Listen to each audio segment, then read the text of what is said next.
As modern parents, our time and energy is spread very thin. Our energy is often leaking into all sorts of daily demands and challenges, leaving only a trickle for us to put into things that we care most about. Much of the advice we get about what to do when we're overwhelmed and exhausted as parents centres around how to spread our energy further, how to motivate ourselves, how to organise our calendars and schedules and kitchens. But spreading your energy further is not the answer, especially for parents. Today I'm going to show you a much easier way.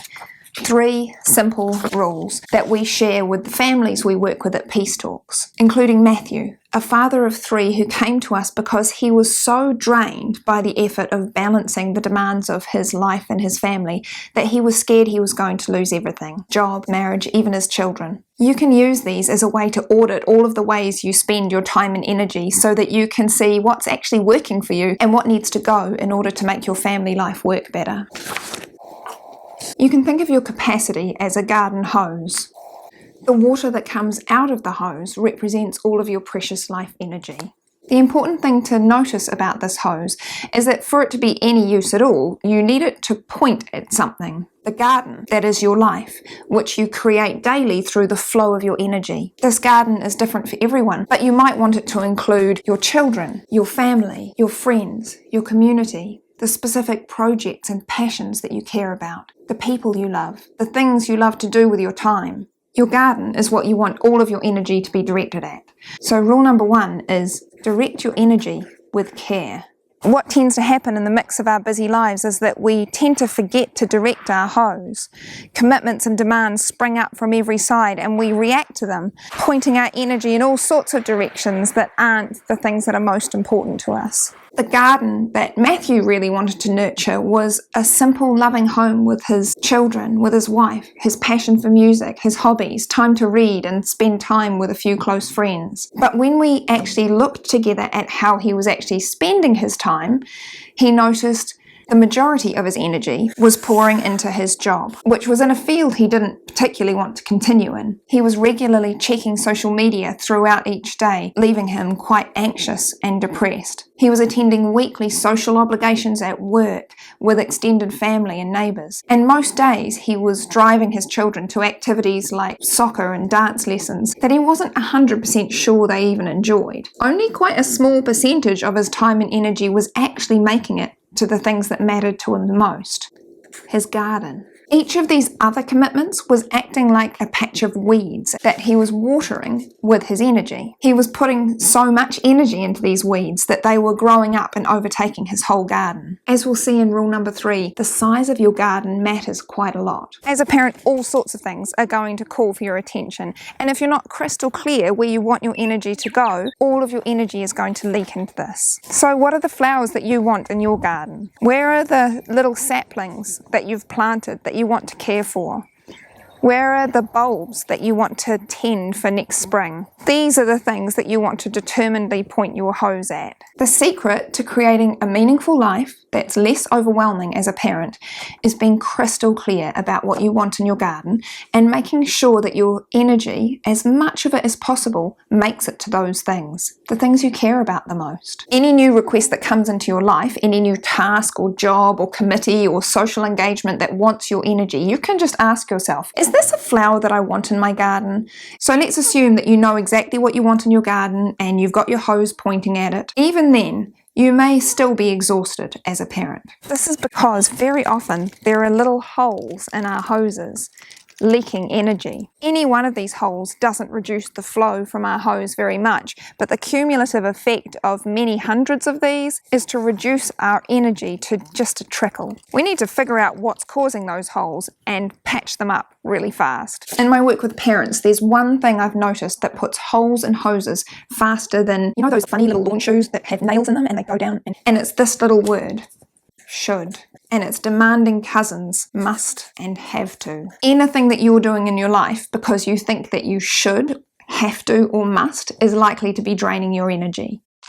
Now, this is tricky because we live in a world that trains us to respond to should and have to from a very early age. Many of us believe quite deeply that we'll only have a life that's worthwhile if we push ourselves to do the things that we think we should or have to do. Guilt and obligation become our inner compass. The trick to transforming our relationship with shoulds and must is to look at the needs that we're actually meeting with our actions and choices. Instead of believing that you have to do certain things because you should, take some time to explore what needs these actions are actually meeting for you. Why do you do it? Why is it so important to you? When Matthew took some time to look at all of the shoulds that were dominating his time, he saw that many of them were not actually meeting needs for him at all, or were meeting needs that could be more easily met in other ways. He was able to eliminate these items very easily. For instance, he realized that he was on the school board because he wanted to contribute to his community. But he also saw that there were other simpler and less energy draining ways that he could meet that need. So he was able to let that one go pretty easily. For some of the other things on his list, it was a little bit more complicated. One of the big shoulds on Matthew's list was that one of his daughters had a sleep challenge, and Matthew had come to believe that he had to lie with her until she fell asleep. But because this came from a should, he resented it. It was putting a massive leaky hole in his energy. This should festered inside him, creating a constant gnawing resentment. Each day, this resentment built in him, making him increasingly tense and prickly as bedtime approached. By evening, he was a grumpy, brittle mess. He would lie there in the dark with his daughter, tense and annoyed. His daughter would get quite anxious and would writhe around asking lots of questions and trying to get some kind of reassurance. All of this further angering Matthew. Each night would end with Matthew exploding and his daughter crying herself to sleep. When we worked through this together, Matthew was able to see a few things. First, there were actually a number of really valuable needs that he wanted to meet by lying with his daughter each night. He wanted to connect and chat and have quiet one-on-one time. He also really enjoyed being able to contribute to his family in this way, taking some of the strain from his wife and giving her a break. Second, he realized that there were some really important needs that were not being met for him while he was lying there. He was tense and uncomfortable at a time of day when he really needed relaxation and comfort. He realized that there were some simple things he could do to meet these needs better, like taking a book and a pillow with him so that he could be relaxing while he lay there. Seeing his own needs in this way really transformed this daily experience for Matthew. He was able to choose to lie with his daughter because it was valuable to him, rather than because he thought he had to or should. He could use the time to talk to his daughter and enjoy quality time instead of arguing. He was able to do it in a way that really cared for his needs for relaxation in the evening, rather than draining him. The bedtime routine became a really peaceful ritual that they both looked forward to. Shoulds drain energy faster than you realize. If we want to reclaim our energy as parents, we need to make sure we don't do anything because we think we should, must, or have to. Here's how you can check for yourself. Make a list with 3 columns. In the first, write down all of the things you do because you think you should, must, or have to. Have a really good look at this list. This list is absolute gold for reclaiming your parenting energy. For any of your shoulds or have-tos that don't seem to meet any needs for you, or that you imagine you could meet these needs in easier, better ways, consider deleting them from your life. Maybe it's not needed at all. Maybe somebody else could do it. Maybe there's another way it could happen altogether. If it actually doesn't have any value for your life, make sure it's gone. For those items that seem to meet some important needs for you, consider reclassifying this from something you should or have to do to something that you happily choose to do. If it's something you really value in your life, bring it into your garden, welcome it, find it a sunny spot, give it a stake. Make sure you water it with the full force of your hose, not just a trickle from the side. If there are any important needs that are not being met for you in your 3rd column, you might want to consider modifying this task in some way so that it's not so hard for you. Like Matthew with his pillow, what can you do to meet your needs better and easier? But Sally, you might be saying, even if I patch up all of the holes, there's only so much water that can come out of my hose. How can I possibly give enough love and attention to every part of my massive garden? And you would be right. Rule number 3 is to keep your garden down to a size that you're actually able to water deeply. As modern parents, we are under enormous pressure to continually add things to our lives.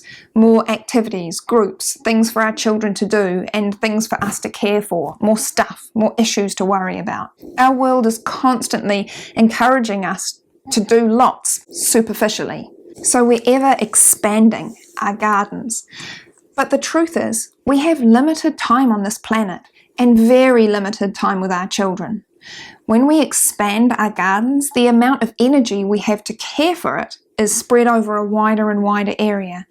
Each bit gets a smaller amount of water from our hose. But what happens when you do this, as any gardener knows, is that you end up prioritising the plants with shallow roots and superficial growth. If you look back at your garden, you're likely to see that a number of the things you care most about, things like your children, deep relationships with people you love, and so on, require a lot of care and energy. These things are never going to take hold very deeply if we don't give them the deep watering that they deserve. These are big trees with deep roots.